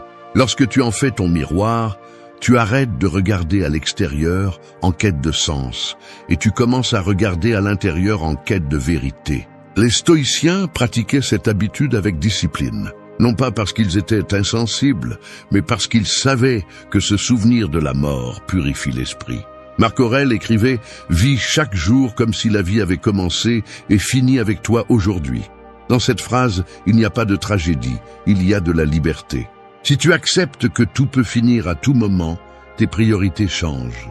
Tu arrêtes de remettre à plus tard les conversations, de feindre les émotions, de vivre pour plaire. Tu commences à agir avec précision, à aimer avec vérité, à dire ce qui est nécessaire sans craindre d'être mal interprété. La mort comme miroir ne t'affaiblit pas, elle te rend authentique. Imagine que chaque matin en te réveillant, tu te regardes dans le miroir et au lieu de simplement voir ton reflet, tu vois le rappel de ta finitude. Continuerais-tu à gaspiller ta journée en plaintes, en comparaison, en futilité? Continuerais-tu à taire ce que tu portes en toi ou à remettre à plus tard ce qui te rendrait libre? Savoir que tu vas mourir ne devrait pas te rendre triste. Cela devrait éveiller en toi un feu plus intense pour vivre avec signification. La mort t'enlève le superflu et te laisse seulement l'essentiel, le caractère, le but et la vérité. Faire de la mort ton miroir est une pratique d'honnêteté brutale. Elle te force à regarder les masques que tu portes et à te demander pourquoi tu les utilises. Elle te montre les heures vides, les excuses, les peurs, les fois où tu as choisi le confort plutôt que la croissance. Mais elle te montre aussi que tu es toujours là, respirant, avec l'opportunité de corriger le cap. Chaque jour que tu vis en sachant qu'il pourrait être le dernier devient un jour gagné, pas un jour perdu. Ce n'est pas du pessimisme, c'est de la précision existentielle. Celui qui craint la mort craint la vie, et celui qui apprend à vivre avec elle trouve une paix que les autres ne comprennent pas. Ce n'est pas de la résignation, c'est de la maîtrise. Savoir que tu vas mourir te rend sélectif. Tu ne donnes pas ton énergie à ce qui ne te nourrit pas. Tu ne te disputes pas pour des futilités. Tu ne gaspilles pas ta vie dans des guerres insignifiantes. Tu apprends à dire « cela ne vaut pas mon temps ». Et dans cette simple phrase, il y a plus de sagesse que dans 1000 discours. Chaque soir, avant de t'endormir, imagine que tu ne te réveilleras pas demain. Non pas comme un jeu morbide, mais comme un entraînement à la lucidité. Demande-toi, ai-je vécu aujourd'hui comme si c'était le dernier? Ai-je aimé avec vérité? Ai-je été courageux? Si la réponse est oui, tu peux dormir en paix. Si c'est non, remercie le privilège d'un nouveau lever de soleil pour le corriger. La mort, quand elle est acceptée, cesse d'être une ombre et devient une maîtresse. Il n'y a pas de miroir plus clair que la certitude de la fin. Quand la vie est vue de cette perspective, chaque minute devient sacrée. Ne perds plus de temps à fuir cette vérité. Laisse la mort te regarder en face chaque matin et regarde-la toi aussi. Si tu arrives à soutenir ce regard sans peur, tu auras compris le secret que peu de gens découvrent. Vivre n'est pas résister à la mort, c'est se réconcilier avec elle. Ce n'est qu'alors que chaque jour cesse d'être une répétition et devient un cadeau conscient. 8. Vis légèrement mais en profondeur. Porter trop de choses est le moyen le plus sûr de mourir prématurément. Je ne parle pas seulement du poids physique, mais aussi du poids émotionnel, mental, celui qui ne se voit pas, mais qui écrase l'âme. Nous vivons en accumulant des choses, des culpabilités, des attentes, des histoires qui ont déjà expiré. Nous marchons dans la vie avec des sacs à dos remplis de passé et d'anxiété pour l'avenir, et nous nous demandons pourquoi nous sommes si épuisés. Mais la vérité est que la légèreté ne se trouve pas en fuyant le monde, mais en apprenant à ne pas s'y accrocher. Vivre légèrement, ce n'est pas vivre superficiellement, c'est vivre avec conscience. C'est savoir ce qui vaut la peine d'être porté et ce qui ne fait que voler de l'énergie. C'est comprendre que la vie n'exige pas autant que tu le penses. Ce qui te pèse, ce ne sont pas les circonstances, ce sont les attachements. Les stoïciens le répétaient encore et encore. La liberté ne s'obtient pas en accumulant, mais en lâchant prise. Marc Aurèle l'a écrit avec crudité et beauté. Les choses ne te touchent pas. Ton opinion sur elles est ce qui te fait mal. C'est ton esprit qui décide si quelque chose te tire vers le bas ou te pousse vers le haut, si ce que tu portes est un bouclier ou une chaîne. Vivre légèrement, c'est aussi arrêter de dramatiser l'existence. Tout ne mérite pas une bataille, tout ne mérite pas une explication. Il y a des silences qui valent plus que 1000 justifications, et des adieux qui sont en réalité des libérations. Celui qui vit en profondeur ne s'accroche pas, il observe. Il apprend, accepte et continue. Celui qui a peur de perdre finit par perdre plus. Parce que pendant que tu essaies de retenir ce que le temps veut emporter, tu laisses passer ce que le présent t'offre. La profondeur n'est pas dans le fait de trop penser, mais de vraiment ressentir. Savourer un café sans regarder son téléphone. Regarder un lever de soleil sans avoir besoin de prendre une photo. Écouter quelqu'un sans penser à ce que tu répondras ensuite. C'est ça, la vraie profondeur. Être complètement dans ce que tu fais, sans dispersion, sans prétention. La légèreté sans profondeur est vide. La profondeur sans légèreté est lourde. Mais quand les deux sont équilibrés, la paix intérieure naît. Les stoïciens ne cherchaient pas une vie de luxe ou d'excès. Ils cherchaient un esprit pur. Un esprit qui ne s'accroche pas à l'éloge et ne s'effondre pas face à la critique. Un esprit qui n'a pas besoin d'avoir raison, seulement d'être cohérent. C'est la légèreté dont l'âme a besoin, non pas celle de la négligence, mais celle de la maîtrise. Vivre légèrement ne signifie pas manquer d'engagement, mais vivre sans esclavage mental. Cela signifie arrêter de porter les attentes des autres, la culpabilité inutile, l'idée absurde que tu dois tout faire. Demande-toi, combien de choses qui te pèsent pourrais-tu lâcher aujourd'hui et continuer à être toi? Combien de charges mentales as-tu confondues avec des responsabilités? Être profond, ce n'est pas tout analyser jusqu'à l'épuisement. C'est voir clairement ce qui mérite ton énergie et ce qui ne le mérite pas. C'est marcher d'un pas ferme, mais sans pierres inutiles dans les poches. La mort enseigne cela mieux que quiconque. Quand tu comprends que tout ce que tu accumules, argent, fierté, ressentiment, ne passera pas avec toi de l'autre côté, tu commences à voyager plus léger. Et alors la vie devient plus claire, plus simple, plus à toi. Tu n'as pas besoin de prouver quoi que ce soit. Tu n'as pas besoin de porter autant. Tu n'as pas besoin de courir pour te sentir vivant. Tu as juste besoin d'être conscient, libre de poids, plein de présence. Merci d'être resté jusqu'à la fin de la vidéo. Si vous avez tout vu, commentez « Je suis stoïque ». Le rejet n'est pas une défaite. C'est une instruction déguisée, un signal qui te dit avec une brutalité honnête « ce n'est pas par là ». Et même si ça fait mal, cette phrase renferme du pouvoir. La plupart se brisent face à un non, car ils l'interprètent comme un jugement sur leur valeur. Mais celui qui pense clairement comprend que le rejet ne parle pas de qui tu es, mais de là où tu as besoin de te déplacer. Quand tu apprends à le voir avec des yeux de discipline et non d'ego, tu arrêtes de t'enfoncer et tu commences à avancer. Marc Aurèle le savait. Ce qui se met en travers de la route devient la route. Et cela inclut le rejet. Chaque obstacle, chaque porte fermée peut devenir un élan si tu sais l'interpréter. Il ne s'agit pas de chercher l'approbation, mais de maîtriser la réponse que tu donnes face au refus. La psychologie inversée nous enseigne que lorsque tu arrêtes de poursuivre, tu commences à attirer. Lorsque tu arrêtes de te justifier, tu projettes de la sécurité.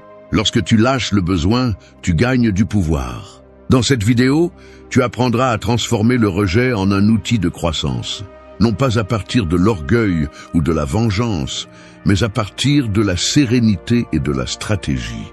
Parce que pendant que certains se lamentent de ce qui n'a pas été, les stoïciens construisent la force avec ce qui reste. Le rejet ne te retire rien, il te révèle ce dont tu n'as plus besoin. Et quand tu comprends cela, Tu découvres que chaque non a toujours été une poussée vers ta version la plus forte, la plus sage et la plus libre. Un te transforme le rejet en direction.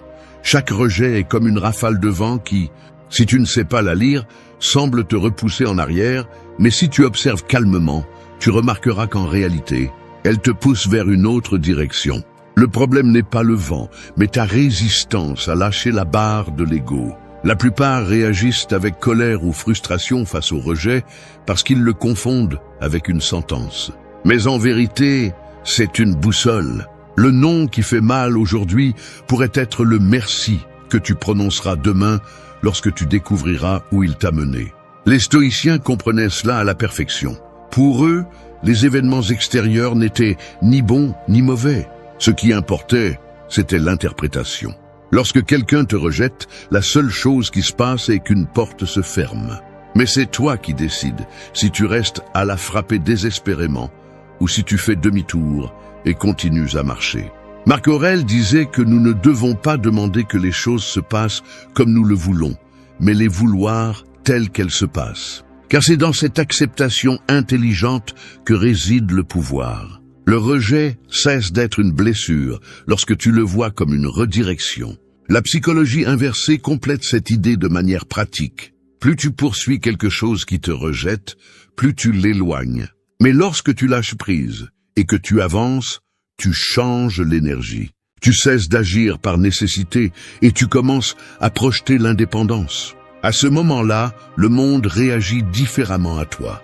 Non pas parce qu'il y a de la magie, mais parce que ton attitude change. Celui qui n'a pas peur de perdre gagne du respect. Celui qui ne supplie pas l'attention l'attire sans effort. Si tu appliques cette leçon dans ta vie quotidienne, chaque rejet devient un signal qui t'aide à améliorer ta stratégie. Un non d'une personne peut signifier un oui du destin. Un travail qui n'a pas abouti, une opportunité qui s'est fermée, une relation qui n'a pas fonctionné. Tout cela peut te diriger vers un chemin plus aligné avec ce que tu es vraiment. Mais tu ne le découvriras que si, au lieu de résister, tu observes. Si, au lieu de te lamenter, tu analyses. Le rejet te montre tes angles morts, les endroits où tu agissais à partir de l'illusion et non de la vérité. Il te force à t'arrêter et à te demander « Pourquoi cherchais-je cela ? Qu'est-ce que j'essayais de prouver ? De quoi voulais-je échapper ?» Chaque fois que quelqu'un te dit « non », l'univers te rend une partie de toi que tu avais déléguée aux autres. C'est cette partie que tu dois maintenant renforcer. Transformer le rejet en direction nécessite du courage. Il faut entraîner l'esprit à ne pas réagir impulsivement, à ne pas tout prendre comme une attaque personnelle. Parfois, le rejet n'est pas une injustice, mais une protection. Il te sauve de ce pourquoi tu n'étais pas prêt ou de ce qui allait te détourner de ton but. Alors, quand le prochain non arrivera, ne réponds pas avec colère ou déception. Respire, observe-le avec un esprit froid et demande-toi ce qu'il essaie de t'apprendre. Parce que peut-être ce n'était pas un mur, mais un virage. Et si tu sais suivre ce virage avec sérénité, tu découvriras que le rejet ne t'a pas arrêté. Il a seulement corrigé ta route. C'est là que commence ta véritable croissance. 2. Laisse le non te guider. Chaque non a une voix, mais la plupart ne l'entendent pas. Ils le prennent comme un coup, une offense ou une fin. Cependant, derrière ce non se cache une information précieuse. Il te dit quelles portes ne te correspondent pas, quels chemins ne te servent plus, et quelle version de toi a besoin d'évoluer. Le rejet, si tu l'analyses calmement, agit comme un mentor silencieux. Il fait mal, oui, mais il enseigne aussi. C'est le miroir qui reflète les parties de toi qui doivent encore se renforcer. Imagine que chaque non que tu reçois est un signal placé sur le chemin pour te rediriger. Pas vers moins, mais vers plus. Le problème est que l'ego veut contrôler la direction, exige des résultats immédiats, et quand quelque chose ne se passe pas comme prévu, il l'interprète comme un échec. Mais l'âme, en revanche, comprend qu'il y a un ordre plus large, qu'une négation ne signifie pas que tu ne le mérites pas, mais que tu n'en as pas besoin en ce moment. Et si tu es patient, le temps finit par révéler pourquoi ce non était exactement ce qui devait se passer. Les stoïciens enseignaient que le sage ne s'agite pas pour ce qu'il ne peut contrôler. Si quelqu'un te rejette, si une opportunité s'évanouit ou si un projet tombe à l'eau, ne perds pas d'énergie à résister. Observe, réfléchis et ajuste ta direction. Chaque refus peut se transformer en une carte si tu sais la lire.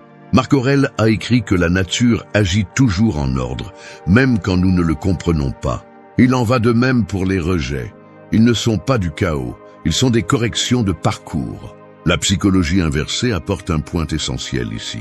Lorsque tu acceptes le non calmement, tu désarmes le jeu émotionnel du rejet. Tu n'es plus coincé dans le besoin de prouver ta valeur, ni dans l'impulsion de convaincre les autres. Celui qui ne craint pas de perdre l'approbation de quelqu'un reprend le pouvoir sur lui-même. Et lorsque tu as du pouvoir intérieur, tu projettes quelque chose que le monde respecte, la stabilité. Pratiquer cela dans la vie quotidienne nécessite du courage et de la conscience de soi. Si quelqu'un te dit non, au lieu de te renfermer dans la frustration, demande-toi, qu'est-ce que cela me révèle? Peut-être que ce travail n'était pas le bon environnement. Peut-être que cette personne n'était pas alignée avec ta croissance. Peut-être que la vie te force à regarder une direction que tu avais ignorée par peur. Chaque refus, lorsqu'il est observé avec un esprit éveillé, est une forme de guide. Et ce guide ne s'impose pas avec des cris ou des punitions. Il arrive avec subtilité, déguisé en déception. Mais celui qui développe une vision intérieure sait le reconnaître.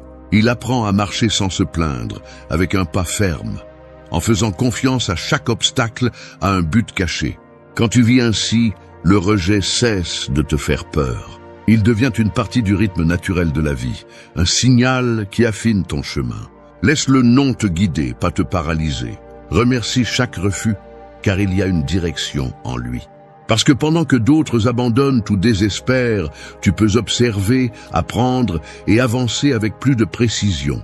Un non ne détruit pas ton chemin, il l'affine. Il te débarrasse des distractions, des dépendances et des fausses attentes. Et quand tu regardes en arrière, tu comprends que chaque rejet était une boussole déguisée, pointant fermement vers là où tu appartenais vraiment. 3. Fais de la douleur ton élan. Le rejet fait mal et le nier serait naïf. Mais cette douleur que tu essaies d'éviter est la même qui peut forger ton caractère si tu l'utilises intelligemment. Il ne s'agit pas de prétendre que tu ne ressens rien, mais d'apprendre à diriger ce que tu ressens. La douleur, quand elle est réprimée, te submerge. Quand elle est comprise, elle te propulse. C'est comme le feu, il brûle celui qui ne sait pas le manipuler, mais il forge l'acier de celui qui le maîtrise. Les stoïciens comprenaient que la souffrance est inévitable, mais l'autodestruction est facultative. Marc Aurèle écrivait que ce qui importe n'est pas ce qui se passe, mais comment tu y fais face. Quand quelqu'un te rejette, la première réaction naturelle est de te demander ce que tu as fait de mal. Mais un esprit entraîné ne reste pas coincé dans cette question. Il se demande ce qu'il peut apprendre. Parce que la douleur, bien qu'elle ne le paraisse pas, est une source de clarté. Elle te montre quelle partie de toi dépend trop de la validation externe. Elle te force à regarder en face ce que tu évitais, ta fragilité, ton ego, tes attentes. Chaque fois que tu transformes ce malaise en mouvement, tu grandis. Si quelqu'un t'a rejeté, entraîne-toi davantage. Si quelque chose n'a pas fonctionné, améliore la stratégie. Si on ne t'a pas choisi, choisis-toi. C'est là le véritable pouvoir, transformer le coup en élan. Au lieu de te rendre face au non, utilise-le comme carburant. Ça fait mal, oui, mais que ça fasse mal en travaillant. Que chaque larme qui tombe arrose le terrain où ta nouvelle version va grandir. La psychologie inversée enseigne quelque chose de fascinant. Quand tu canalises la douleur vers l'action, tu brises le schéma du rejet. Tu n'es plus la victime qui réagit, mais le créateur qui répond. Le monde change son attitude envers toi quand il perçoit que rien ne peut te briser. Non pas parce que tu ne ressens rien, mais parce que tu ne t'arrêtes pas. Le rejet cesse d'être une limite et devient une énergie. Fais de la douleur ton entraînement quotidien. Quand tu es blessé, ne te noie pas dans l'auto-apitoiement. Respire, analyse, canalise. Que le coup te serve à renforcer ton esprit, non à justifier ta faiblesse. Chaque cicatrice que tu acceptes avec dignité est la preuve que tu as survécu et appris. La douleur, vue avec des yeux sages, est la confirmation que tu avances. Parce que personne qui reste immobile n'est rejeté. Seuls ceux qui osent essayer le sont. Pense à ceci. Les grands changements dans ta vie ne sont pas nés de moments confortables, mais de ruptures, de déceptions et de pertes. Derrière chaque blessure, il y avait une leçon qui t'a rendu plus fort. Alors ne fuis pas la douleur. Discipline-la. Transforme-la en un moteur silencieux qui repousse tes limites. Les stoïciens ne cherchaient pas à éliminer la souffrance, mais à l'utiliser comme un outil de vertu. Quand tu réussis à le faire, le rejet perd son pouvoir sur toi.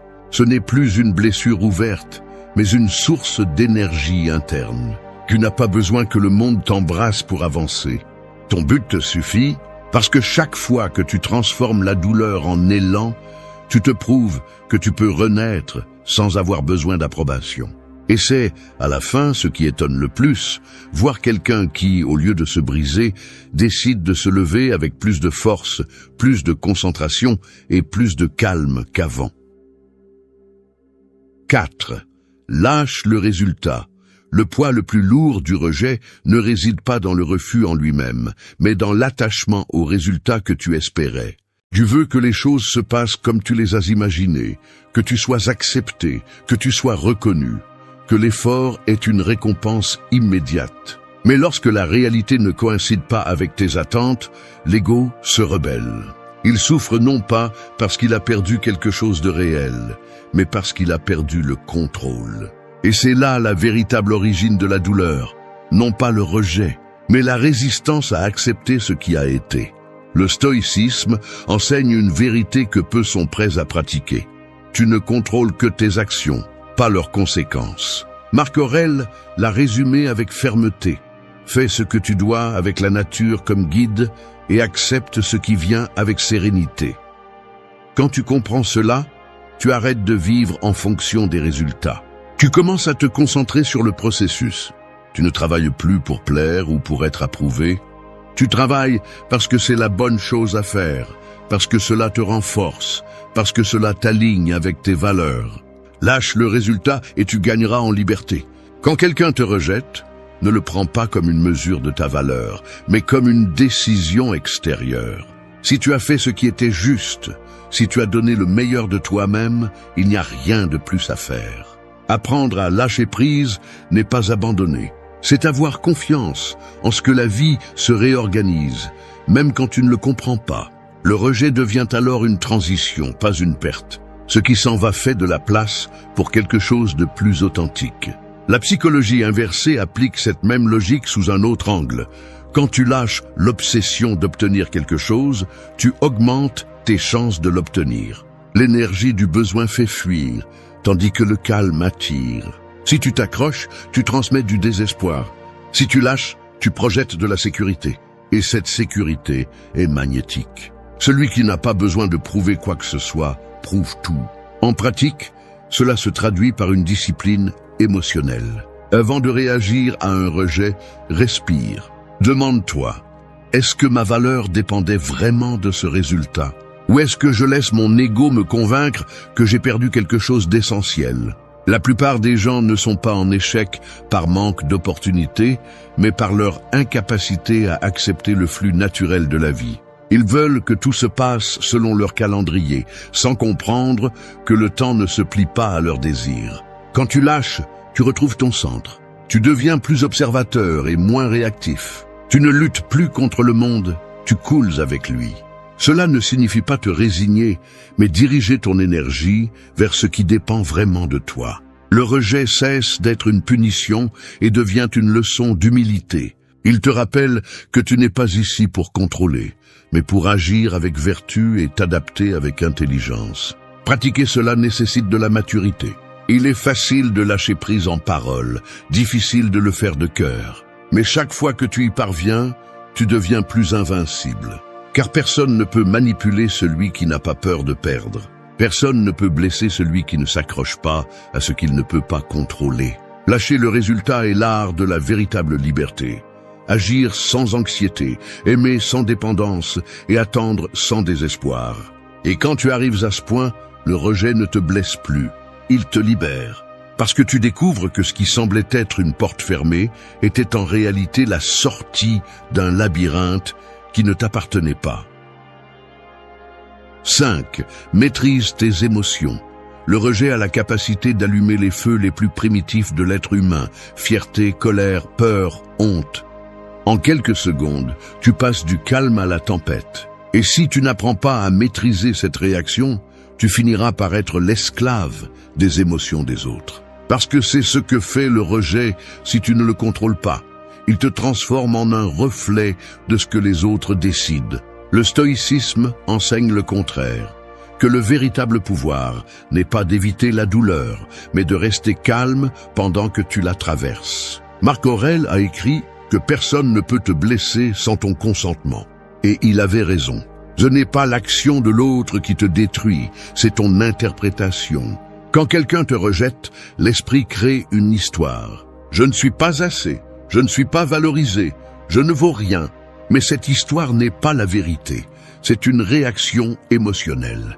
Si tu la répètes assez, elle devient une prison invisible. C'est pourquoi la première étape pour maîtriser tes émotions est de les observer sans les juger. Ne les nie pas, mais ne les nourris pas non plus. La psychologie inversée enseigne quelque chose de puissant. La personne qui garde le contrôle après le rejet désarme le jeu émotionnel. Celui qui ne réagit pas avec colère, qui n'implore pas, qui ne montre pas de faiblesse, montre clairement que son centre ne dépend de personne. Cette sérénité déconcerte, parce que la plupart répondent avec impulsivité, et celui qui reste en équilibre devient imprévisible. Le calme n'est pas de la froideur, c'est une stratégie. C'est l'expression la plus pure de la maîtrise de soi. Quand tu apprends à contrôler tes émotions, chaque rejet devient un entraînement mental. Tu ressens le coup, mais tu ne l'amplifies pas. Tu l'utilises pour renforcer ton caractère. Imagine que chaque non est une pierre lancée dans un lac. Si le lac est calme, l'impact ne génère que des ondes. Mais si l'eau était déjà agitée, elle déborde. C'est ainsi que fonctionne l'esprit. Si tu es en paix, rien ne te déstabilise. Si tu es dominé par le bruit intérieur, n'importe quoi te brise. Pratiquer ce contrôle ne signifie pas éteindre ce que tu ressens. Cela signifie le diriger. La colère peut se transformer en discipline. La tristesse peut devenir clarté. La peur peut être prudence. Les émotions ne sont pas des ennemis, ce sont des signaux. Le problème est quand tu les laisses gouverner. Et si le rejet réussit à t'entraîner dans le chaos émotionnel, tu cèdes le contrôle de ta vie aux circonstances. Maîtriser tes émotions, c'est choisir consciemment ta réponse. Ne pas réagir immédiatement. Compter jusqu'à 10 si nécessaire. Te demander, cela mérite-t-il